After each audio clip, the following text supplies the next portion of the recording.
Welcome to the Comedy Reset Spotlight.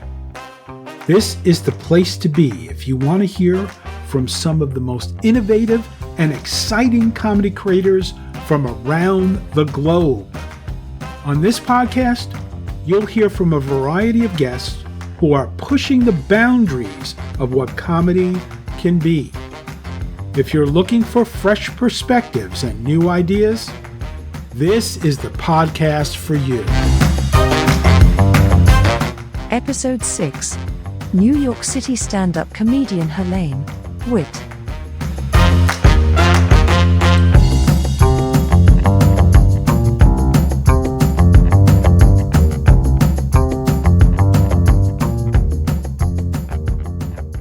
When did you first start doing stand-up comedy? I started doing stand-up comedy in the 1980s in San Francisco. What made you want to become a stand-up comedian? What made me become stand-up comedy was stopping at this club, and there was a barker outside, and he went, "Comedy, comedy, comedy, come in the comedy club." And then he had me stand on the stage, and he gave me 3 classes: improv, stand-up, and writing for other comics. And that's what made me want to be a stand-up comic. Who were some of your influences? Some of my influences were Joan Rivers and some of the comics who were at the club where I started, which were Robin Williams, Dana Carvey, Stephen Pearl, Rob Becker. There were all these comics at the club at the time. Phyllis Diller was one of my influences.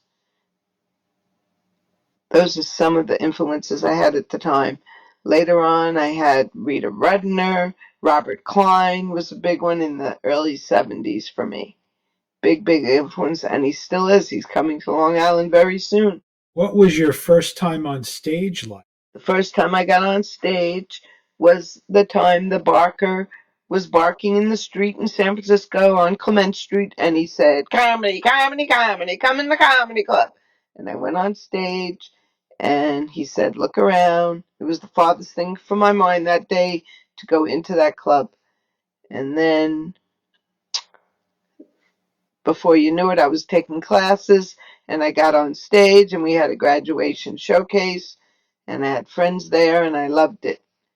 And I made an improvisational answer, and it killed, and that was so memorable. It was back in the 80s, and I'll never forget that moment. What's your favorite joke? The cuckoo on my biological clock is wearing Depends, and I just don't say it often enough. What's the worst heckler experience you've ever had? The worst heckler experience I've ever had was not so much a heckler, but these guys were having like a bachelor party, and they were drunk, and my coach was there, and we drove far to go to the gig, and I wanted to make a good impression, and one of them was talking loudly, and I interjected into the crowd, to the guy and to the drunk people, to talk to them. I did a good job, so it wasn't so bad, but it was what I'll call a heckling experience because I had to stop doing my comedy to address them. What's the best gig you've ever had? The best gig I ever had was recently at Janice Massetti's show at Broadway Comedy Club. It was full, about 70 or 50 people, 60 people, and I just did a good set. And when I analyzed the tape, I had 5 laughs per minute for 9 minutes. And you don't usually get 9 minutes, but the lights went out, and that was part of why it was a good set, because I reacted when the lights went out. I said, I hope I don't get burned or shocked, because I was afraid. I didn't know what it meant. And then the lights went back on, and I handled it well, and I got 9 minutes, and it was a great 9 minutes. What's the worst gig you've ever had? The worst gig I ever had was at Caroline's Comedy Club in New York City. One of my cousins said, "How do you like this place performing here as opposed to the one in New Jersey where I saw you?" Instead of good set. And my other cousin said I wasn't the worst one up there. Then 2 people from my comedy class didn't say good set. How do you deal with stage fright? How I deal with stage fright is I'm very, very lucky I don't have too much stage fright. I only get nervous if my brother's in the audience or there's a significant reason to be more scared than usual. But I took a course once where I had to speak in front of 300 people, and I feel like that in the 1990s knocked it out of me forever. So I don't have the stage fright that I used to have. But it could be so bad. I'm just very, very lucky. What was the most unexpected response you've ever gotten to one of your jokes? I'm going to answer this a little differently. I was emceeing last Friday night, and there were like 4 times when I said something funny and they did something that wasn't meant to be funny and they did laugh. So I made a joke about those things as the MC. How do you prepare for a show? I do not prepare well for shows. Sometimes I play tapes of myself. Sometimes I watch diskettes of myself. Yes, I still have CDs that go into my old laptop. Sometimes I look at notes. Sometimes I listen on the phone to old audios, old videos. But what I don't do is say the jokes enough over and over. What's the best advice you've ever been given about stand-up comedy? The best advice I've ever been given about stand-up is it takes courage. Not everybody could do it, and you bear soul out of yourself. And don't be so down on yourself because it takes a lot to get up there and tell jokes. What's the worst advice you've ever been given about stand-up comedy? The worst advice I've been given is that I'm not funny for a particular guy's shows. So this one guy said, "You're not really right for my crowds of audience members." And that's not good advice because I don't believe I am good for only one type of audience. I feel like I could bend and mold myself into whatever you want me to be. So I don't agree with that. What would you say is the biggest misconception about stand-up comedy? Conception about stand-up is when somebody says, "Oh, I didn't win because I'm a woman. Oh, I didn't win because of my age. Oh, they don't like my kind of people. Oh, it's because of where I grew up or where they had the show." It's a misconception because funny is funny. And that's what I think is the biggest misconception about stand-up. They didn't like me because of X, Y, Z. No, if you're funny, you're funny. What do you believe is the key to success in stand-up comedy? The key to success in stand-up comedy is to use everything that's available to you.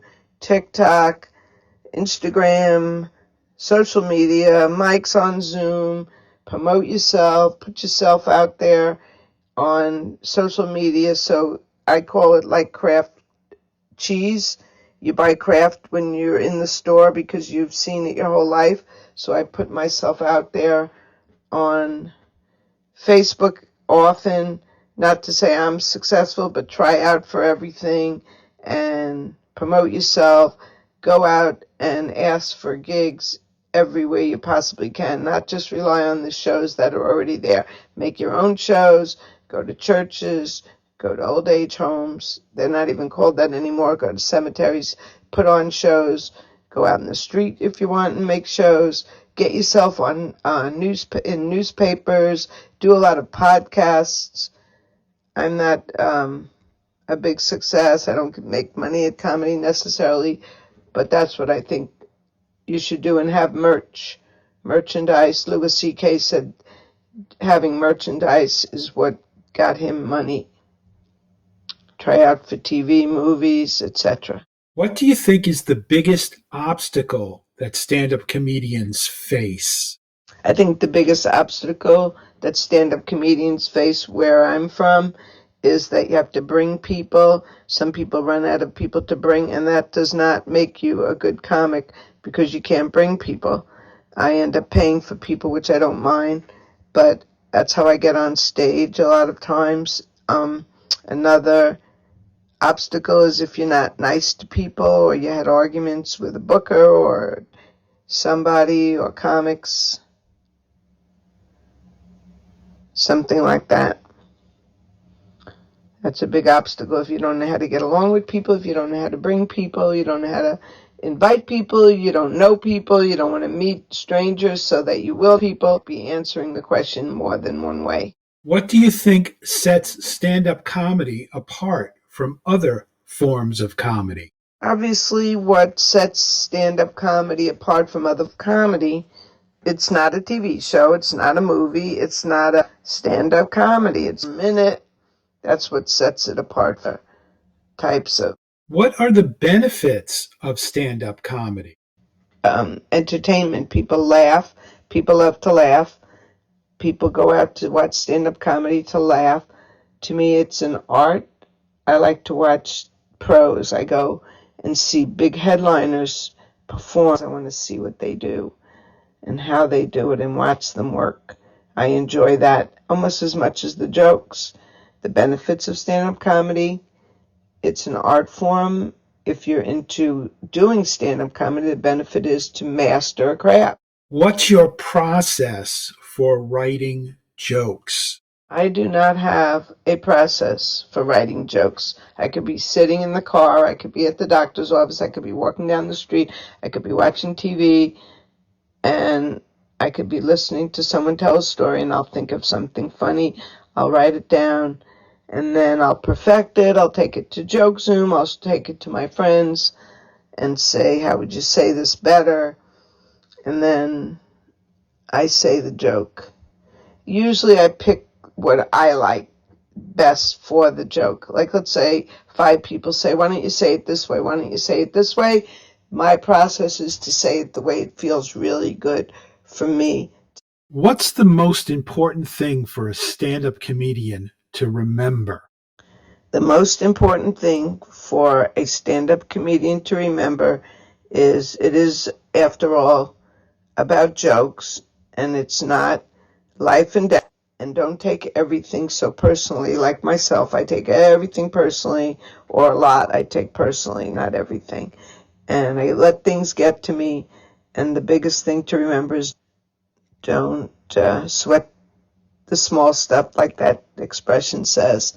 And it's comedy, it's humor. So make the business of comedy humor as well. What do you think are the best techniques for dealing with hecklers? My coach taught a class on heckling.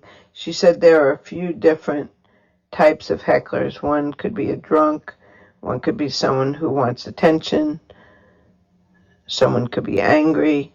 So you have to see what their thing is, if you can, and work with it. Give them a little attention, and then they might leave you alone. And she said, don't be insulting too badly to them, because they could turn on you and it could get worse. So that's my answer to that question. What do you think are the biggest mistakes that stand-up comedians make? Among the biggest mistakes that stand-up comedians make are alienating people, alienating the audience, alienating a booker, not appreciating the audience, not appreciating the booker, not appreciating your friends who got you the gig, not being thankful, taking things for granted, not practicing, making the audience your problem, putting them down, being filthy, being inappropriate in front of certain people. You have to say things to the right audiences, and insulting people. Those are some of the mistakes. Always wanting money when there's no money being offered. You have to have your own money. You can't be grubby and selfish, being jealous. I mean, you could have jealousy in your mind, but don't speak it out loud in front of the person. Just make friends with everybody and learn a lot about things. Like, for example, you go to a mic and you just care about your own set and then you leave. So you're not being a team player, you're not learning from other comics, you're not supporting the room, and you're not supporting the comics. You're out for yourself. But do you want to be up there alone without anybody watching you? No, you don't. And yet you don't stay to watch other comics. So to me, those are the biggest mistakes. What is the best way to learn stand-up comedy? I have to say I don't know the best way to learn stand-up comedy. There are books, there are workbooks, there are teachers, there are Zoom classes, there are in-person classes, there are so many choices of teachers, there are one-on-one coaches. I just don't know the best answer to this question. I hope I gave you some choices, though, by what I said. What do you think is the best way to improve as a stand-up comedian? I think the best way to improve as a stand-up comic is to work with friends, go to Joke Zoom, take classes, practice, go to mics, go to shows, tape yourself, see what jokes get big laughs, say a joke a different way, put it in a different place in the set. Just have a mentor, a teacher, a few teachers, a few friends to work with, and go to different environments. Go to a senior place, go to an urban place, go to a room in the city, go to a place on Long Island, go to Connecticut. What has stand-up comedy taught you about yourself? Stand-up comedy has taught me an awful lot about myself. It's shown me how jealous I get, how petty I get, how insecure I get, how friendly I could get, how appreciative I could get, how selfish I could be about doing other things and just caring about the comedy sometimes. What else has it taught me about myself? I've taken a lot of transformational courses over the last 43 years, and boy, oh boy, do those come in handy, because there's a lot of ego pushing, if that's a term, and, I'm pretty sensitive. So, comedy has taught me a lot about myself. What motivates you to keep performing stand-up comedy? It's a good question. What motivates me to perform stand-up comedy? What is that big urge? It's just, I think, a power, not like a bad power, but a good, like a magic power, to speak words and have laughter come out of people's mouths. And the way you say the joke, I love to say my jokes a certain way and let them land and make the person laugh. There are certain jokes you just know they're going to work for the most part. Then if they don't work, you can make a joke like, wow, that really killed on Broadway. I remember being in San Francisco on Broadway when I first started out in the 80s and saying, that killed on Broadway in Manhattan. And then I came to the Broadway Comedy Club. I said, that killed on Broadway in San Francisco. But anyway, you asked me what motivates me.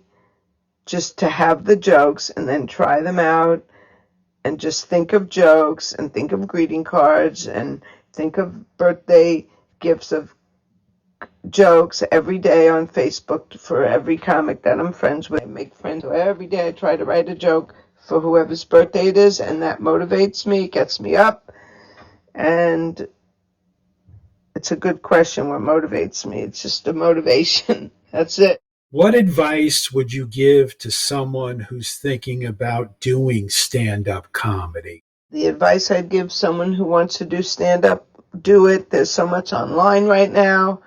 There's so many free things. You could pay for courses. You could take freebies. You could go to YouTube. There's so much available. By all means, do it. They have university credits. They have degrees, I think. This one guy said he had. Forgot his last name. By all means, go for it. Is there anything you'd like to add that we did not cover? I'm glad you asked me if there's anything I want to cover, because there are a few things I want to cover, and that is when you ask me, what have I learned about myself? I've learned that I can be funny, that in certain environments I'm funnier than other environments, There are certain clubs I feel comfortable in, certain people's rooms where I let myself go more, and I learn that about myself. If people aren't laughing or I'm feeling a certain thought, I'll be different, and I learn that about myself. Those are some of the things I learned about myself. I've been your host, Rob Chaffee. Don't forget to laugh today. It's good for you. Comedy Reset Spotlight is a podcast that brings you today's freshest and funniest comedy creators. If you like what you heard, please subscribe to hear more.